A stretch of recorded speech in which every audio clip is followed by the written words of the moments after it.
Alors, mes chers amis, il y a une question qui m'est très souvent posée au sujet des lois de Yichud, de l'isolement. À savoir, le fait de voyager dans une voiture, un homme et une femme. Ça arrive très souvent qu'une jeune fille, par exemple, doive se rendre à un mariage. Le mariage a lieu dans une autre ville. Et donc, elle aimerait bien être accompagnée par quelqu'un. La seule personne qui pourrait l'accompagner, c'est, manque de bol, un homme. Il n'y a pas de femme qui pourrait l'accompagner. Donc on a ici a priori un problème de Yichud. Dans cette voiture-là, dans cet endroit fermé, il va y avoir un homme et une femme. Un vrai Yichud. Est-ce qu'on aura le droit de le faire ou pas? Je vous répète, c'est une question vraiment très fréquente. Et dans tellement de cas, on a besoin de connaître la halakha. Alors on est là pour ça. A-t-on le droit ou pas? Alors il faut savoir qu'il y a deux types de routes. Il y a des routes qui sont vraiment tout le temps fréquentées, 24 heures sur 24. Prenez par exemple une autoroute, une nationale. Prenez par exemple le périphérique. C'est un endroit où il y a toujours beaucoup de voitures qui passent. Cet endroit-là, étant donné qu'il y a des voitures qui passent, on considère que c'est vraiment un domaine public. Est-ce que j'ai le droit par exemple de me promener dans la rue à côté d'une femme? Oui. Ah mais pourtant je suis seul avec elle. Non, tu n'es pas seul avec elle, il y a plein de gens qui passent par là-bas. Il y a plein de gens qui peuvent te voir.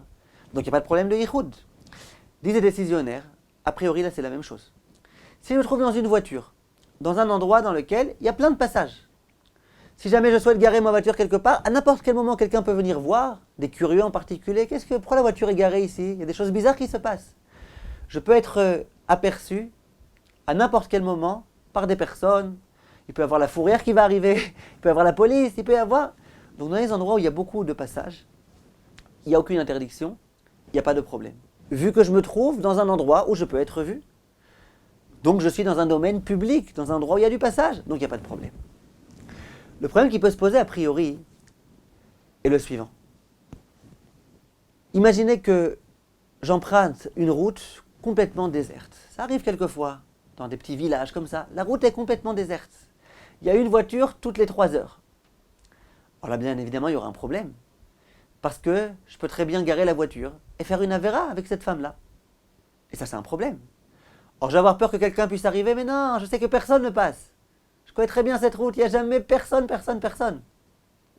Donc s'il n'y a personne qui peut passer, moi je suis tranquille. Je me dis, je vais faire une avéra et personne ne m'attrapera. C'est un problème.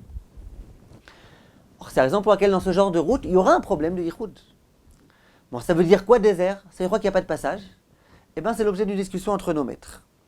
Certains disent, le Rav Eliashiv dit, s'il y a une voiture qui passe à peu près toutes les 10 minutes, c'est bon, ça peut sauver du Yichud. Si c'est plus que toutes les 10 minutes, c'est un problème. Le Rav Yitzhak Yosef dans l'Yakut Yosef, il dit, c'est 3 minutes. Si toutes les 3 minutes il y a une voiture, c'est bon. Si c'est toutes les 5, 6, 10 minutes, c'est un problème.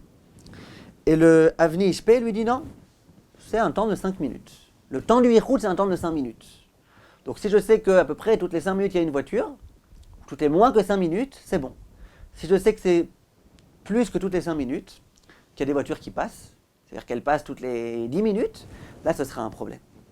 Donc on comprend bien que de se trouver dans un endroit dans lequel il n'y a pas de passage du tout, c'est un problème. Mais d'ailleurs pas que dans une voiture. Imaginez que je me trouve en Yichud avec une fille dans un champ. Un endroit vraiment dans lequel il n'y a personne. En pleine nuit de surcroît, personne ne peut me voir. Vous allez me dire c'est un champ, c'est pas un endroit fermé. Ça change quoi? Je sais qu'il n'y a personne. Personne ne passe. Je peux être vu par personne. Vous êtes d'accord que c'est un problème de Yichud? De surcroît si je suis dans une voiture.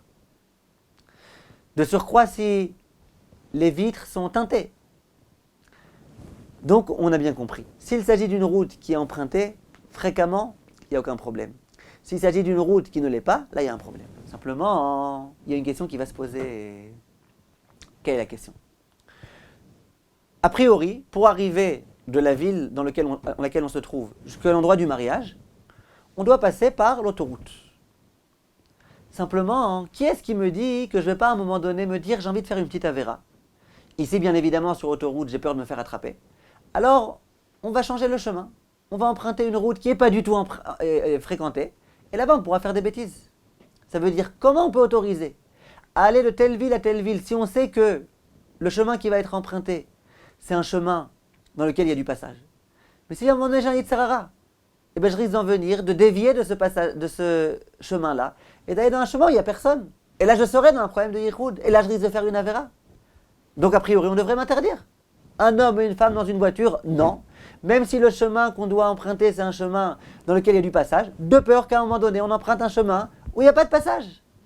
Et c'est d'ailleurs la raison pour laquelle le Rav Moshe Feinstein, il n'est pas très chaud pour autoriser. Il dit qu'on peut autoriser que dans un cas de force majeure, à cause de ça.